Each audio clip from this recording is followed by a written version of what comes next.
You are their best friend, okay?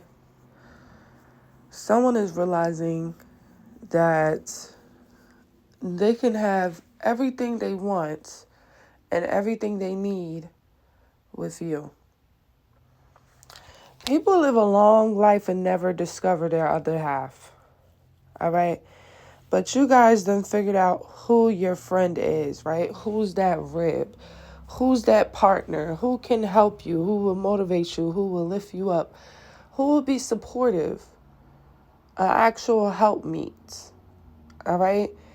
And I'm getting in the past, you both could have clinged on to people and named them your best friend, but God had already created you two to be best friends. You get what I'm saying?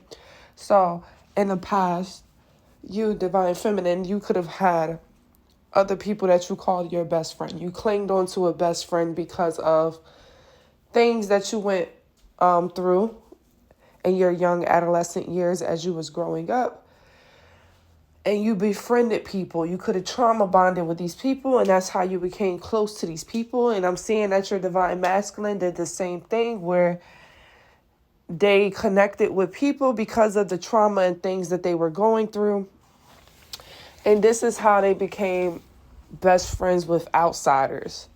But something has significantly taken place where you guys are both now without those same best friends or those friends that you was leaning on to.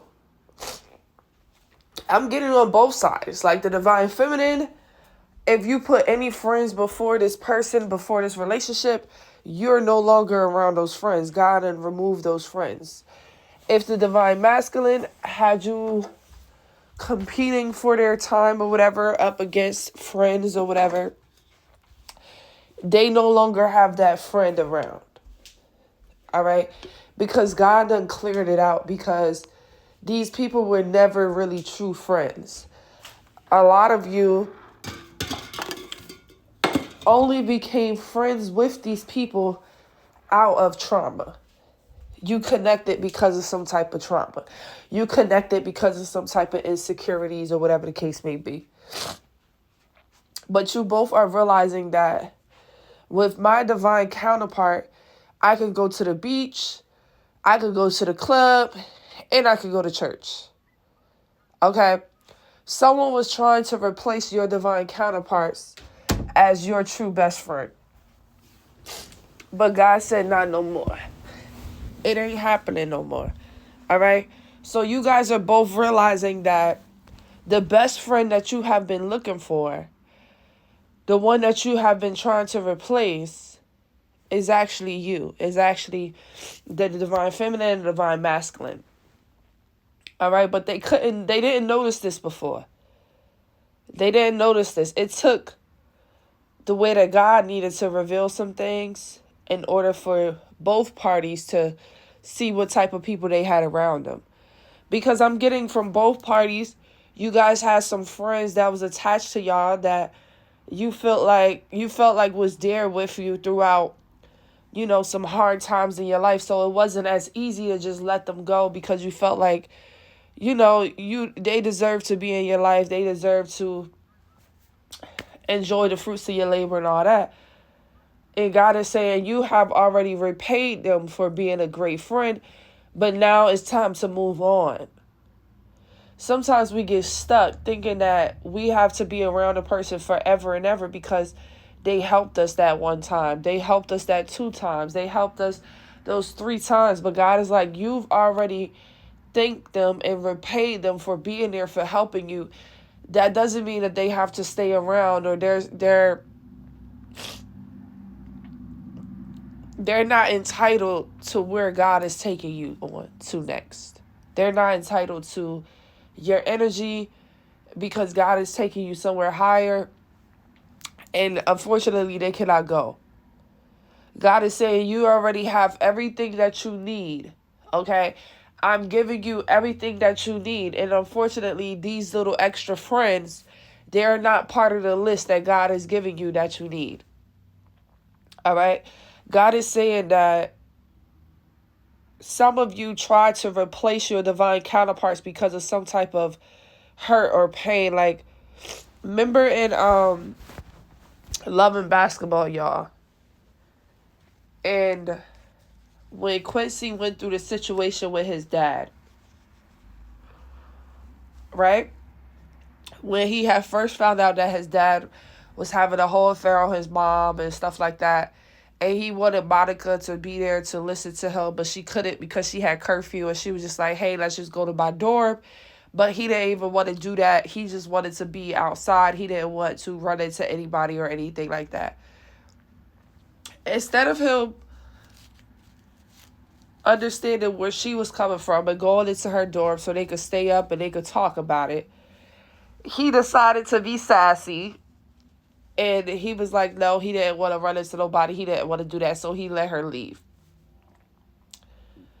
Instead of him actually healing and going through all the emotions and actually feeling them and not trying to run away from them or anything like that, he attached himself to somebody else. Right? Remember, he started talking to that girl that he took to Burger King. He automatically attached to somebody else that he felt like had more time, was going to be able to give their undivided attention because of everything that he was going through. He really just needed a friend. So some of you and your divine counterpart, y'all could have went through something that was very heartbreaking. Either you did or they did. And you could have felt like your divine counterpart wasn't there for you. So you clinged on to somebody else that you felt was there for you. That was a big mistake. All right? That was a big mistake, but we're not even going to get into that. We're just going to speak on the fact that God has cleared up that mistake now. All right? Even if you felt like it wasn't a mistake, you know now for sure that it was a mistake. Because like I said earlier, it took a while for you guys to realize that you actually trauma bonded with this person, or this is not your true friend, or this is not somebody that you're going to live eternity with. All right? And you could have been in your head about this, about accepting this truth. You could have fought people that tried to tell you this truth about you and your friend or whatever, because you did not want to accept it. You felt like, you were close to this person seeing you in many different stages of your life. This person could have helped you in many different stages of your life. You just was not ready to receive that information that maybe this person was a clown, or this person was a hater the whole time, or this person was actually blocking you from going to the next level. Like in that dream that I was speaking about with my grandfather, and how the space needed to be cleared in order for my grandfather to be able to come in. Right? So we got to realize, like, that's actually scary when you think about it. Like, is there anybody in my life that's taking up space from my true friends or my true divine counterpart? That's a good question that's a good question to ask yourself. It's like, or asking God, like, God, is there anybody that is in my life right now that is taking up space for my true divine counterparts, my true divine family?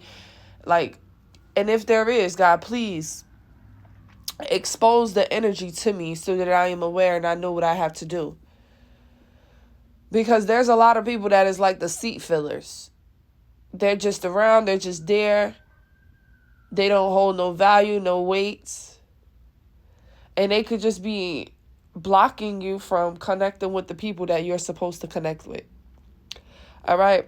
So I'm getting that your divine counterpart is waking up to the fact that you've always been their friend. You were always their best friend. And they're realizing that with you, they can do any and everything. Like I said, y'all could go to the club, y'all could go to the movies, y'all could go to church. Y'all could go to a tea party, y'all could go to a stripping party. It's like you and your true soulmate, y'all have fun within each other's own company. You're not going to be a couple that needs a lot of friends or third wheelers around you to make it fun. You're not going to be that couple that is always around your friends and never with your divine counterpart. It never was that. If anything, people are going to realize that you two are always together, because you guys both love yourselves individually and you both love each other together.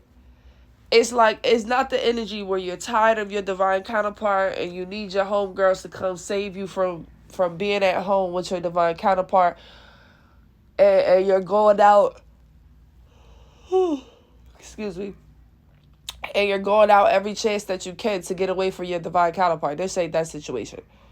This is two people that love one another's company, and you invite people when you feel like it. I heard that you guys invite friends and stuff when you feel like it because you don't want them to feel left out, but you guys are totally okay with doing things by yourself every time. Y'all have fun together, y'all dance together, y'all crack jokes together, y'all have y'all own insiders. You guys pick up on each other's energy so you can tell when somebody is sad, when somebody is in the mood to dance, when somebody is hungry. It's like you guys are realizing that you don't need nobody else, to be honest. And that's because you have connected with your true divine counterparts. This is your rib, divine masculines. This is who God created for you. Right? So this is somebody that you can have fun with. You don't need other outside energies for it to be fun. You're not trying to escape the relationship. You're escaping the world because you want to be closer to your person. You love spending time with your person.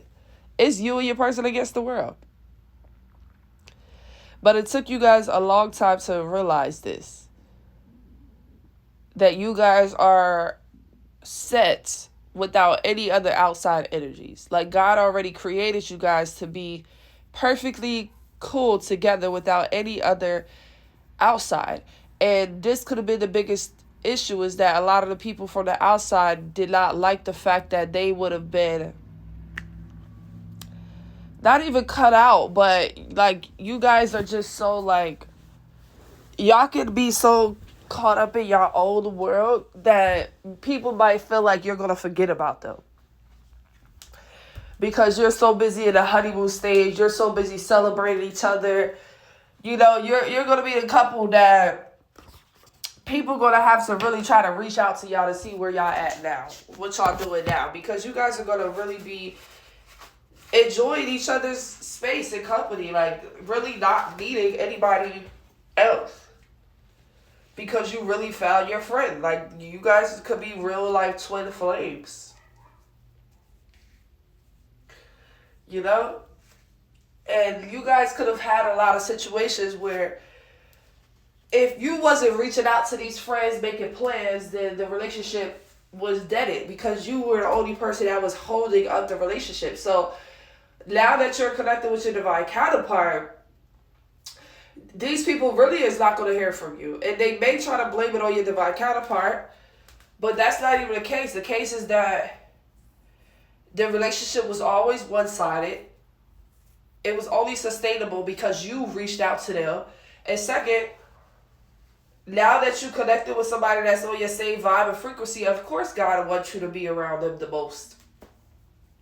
People be upset, but it's like, if you connect with somebody that is loyal, that is faithful, that is fun, that matches your energy, and then you get to do some nasty stuff with them because you're attracted to them in that way, of course you're going to be pulled closer to that person because that person has everything that you need. You don't need to be looking outside for a best friend if you're a boy. You don't need to be looking for a best friend if you're a girl. Like, you have all the things that you need within your person. So I'm seeing that people is going to be a bit jealous of this connection because they're going to feel like, you know, you don't hang with them as much as you used to, but that's because you're with the right one. See, when you're with the wrong one, you still need to be all around your girlfriend's face 24/7. And I'm not saying that you can't hang out with your friends, because you guys are going to hang out with your friends. Because y'all are fun people. Like I said, you guys are the party. So if you're not reaching out to people making plans, this is how y'all relationships with these other people work anyway. You always came with the vibes and the plans. You get what I'm saying? So they acted crazy for what? You know, it was always on your terms. You know? But people are going to feel the same way because they're going to see that you have a new friend that basically replaced them. That's what they're going to feel like. But you just tell them like, hey, I mean, listen, there's a lot of things that they can do that you can't do to me or for me. You know what I'm saying? So, of course, I'm going to choose this friend. And it just makes sense. You know, this is somebody that you actually like as a person, so you can really hang with them. You know, some people you go out with and you have fun with, but do you really like them as a person? Are you really inspired by them? Can you really have these intellectual conversations with them? And the answer is probably no. Because some of these people, you're just not on the same frequency as them, but you know that if you want to go out to a party, they're a good time. You get me? So I am going to end this message right here. You guys are both recognizing that you're all each other needs. Like, y'all are the bestest of bestest friends. Or this is what you're about to discover is like, oh my God, you're so fun. You're so fun to be around. Okay? So yeah, I love you all. And I'll catch you on the next video. Bye.